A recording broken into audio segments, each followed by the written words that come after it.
Hé, vous m'entendez? Fermez les yeux, s'il vous plaît. Si, allez, jouez le jeu. Voilà. Vos oreilles sont toutes à moi. Je vais pouvoir en faire ce que je veux. Qui je suis? Juste la petite voix au creux de votre oreille. Celle qui sait tout. Y compris ce que vous-même refusez d'admettre.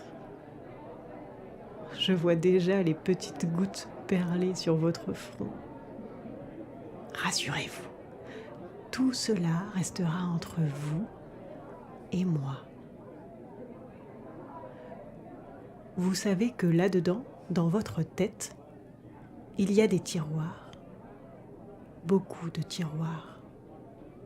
Il y a ceux qui ne ferment plus car ils sont bourracraques, celui qu'on voudrait bien remplir mais qui se vide inlassablement.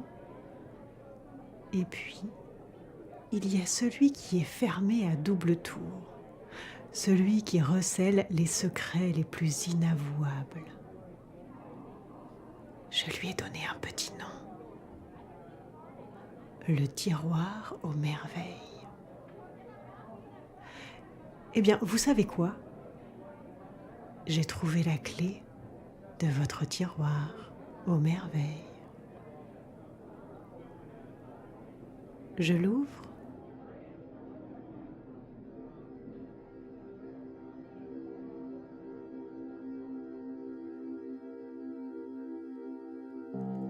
L'homme aurait été assis dans l'ombre du couloir face à la porte ouverte sur le dehors.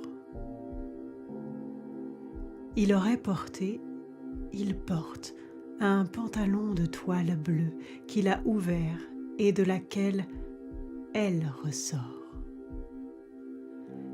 Elle est d'une forme grossière et brutale, de même que son cœur. De même que son cœur, elle bat. Forme des premiers âges, indifférenciée des pierres, des lichens, immémoriale, plantée dans l'homme autour de quoi il se débat. J'entends que la femme parle à l'homme. Je t'aime. J'entends qu'il lui répond qu'il sait.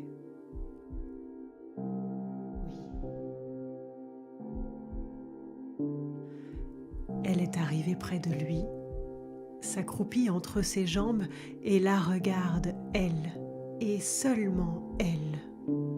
Dans l'ombre qu'à son tour, elle lui fait avec son corps.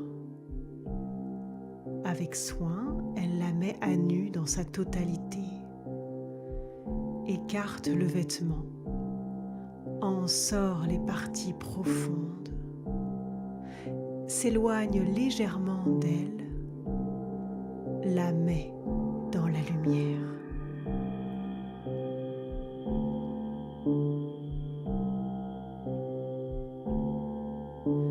Elle aurait ouvert ses lèvres et d'un coup, elle aurait pris dans son entier son extrémité douce et lisse. Elle aurait fermé les lèvres sur l'ourlet qui en marque la naissance. Sa bouche en aurait été pleine. La douceur en est telle que des larmes lui viennent aux yeux. Je vois que rien n'égale en puissance cette douceur, sinon l'interdit formel d'y porter atteinte. Je vois cela, que ce que d'ordinaire on a dans l'esprit, elle l'a dans la bouche, en cette chose grossière et brutale. Elle la dévore en esprit, elle s'en nourrit, s'en rassasie en esprit. Tandis que le crime est dans sa bouche, elle ne peut se permettre que de la mener, de la guider à la jouissance, les dents prêtes. De ses mains, elle l'aide à venir, à revenir, mais elle paraît ne plus savoir revenir.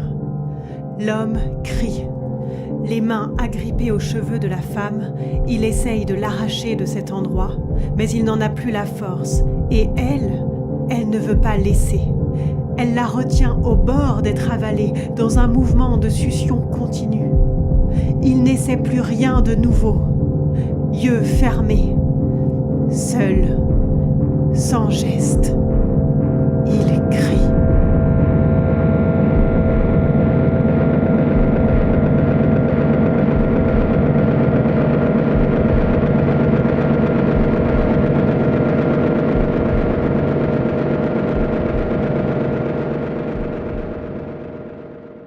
Vous voyez, je sais exactement à quoi vous pensez.